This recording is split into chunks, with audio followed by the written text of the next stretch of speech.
Хувь хүний орлогын албан татврын тухай хуульд татвар ногдох орлогыг 6 төрлийн орлого болгож ангилсан байдаг. Үүнээс өнөөдөр та бүхэндээ хөрөнгийн орлогыг танилцуулъя. Хөрөнгийн орлого нь дараах 4 төрлөөс бүрдэнэ. Үүнд нэгдүгээрт хөрөнгө ашиглуулсан болон түрээсүүлсний орлого, эрхийн шимтгэлийн орлого, ногдол ашигын орлого, хүүгийн орлого орно. Хөрөнгийн орлого нь хоёр янзаар хэрэгждэг. Нэгдүгээр зардал хасахгүй нийт өнгөөсөө албан татврыг суудгуулан төлөх. Хоёрдугаар зарлыг хасаад өөрөө тодорхойлон ногдуулж төлөх байдаг. Суудгал төлөх татврын төрөл нь хадгаламжийн хүүгийн орлого, эрхийн шимтгэлийн орлого, ногдол ашигын орлого гэх мэт орлогуудаас суудгал төлөх орлогууд байдаг бөгөөд өөрөөр хэлбэл энэ орлогыг танд орлого олж байгаа байгууллага нь суудхан авч татврын албан шилжүүлдэг. Харин хөдлөх болон үйл хөдлөх хөрөнгөө түрээслүүлж олсон орлого нь зарлаа хасаад өөрөө тодорхойлон ногдуулж төлдөг татвар юм аа.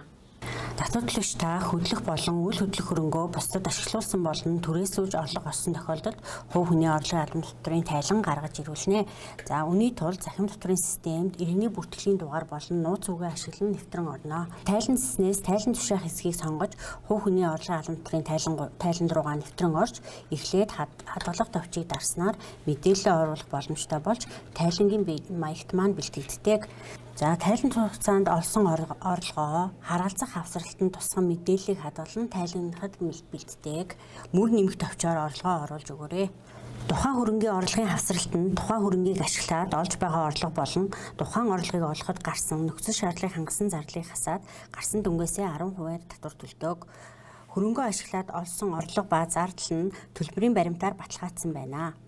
Үндсэн тайлангаас мэдээлэл шалгаж үзэн бэлэн болсон бол тайлангаа хадгалан төгрөг мөнгөөр шивснийг зөвшөөр чеклэн илгээх товчийг дарж тайлангаа илгээнэ. Хөрөнгийн орлого нь хэлбэршүүлсэн горимд хамрагдахгүй гэдгийг татвар төлөгч та анхаараарай. Түрээсийн үйл ажиллагаа эрхэлж орлого олж байгаа иргэн та түрээслэгч нартаа төлбөрийн баримтаа заавал өгч хэвшээрэй.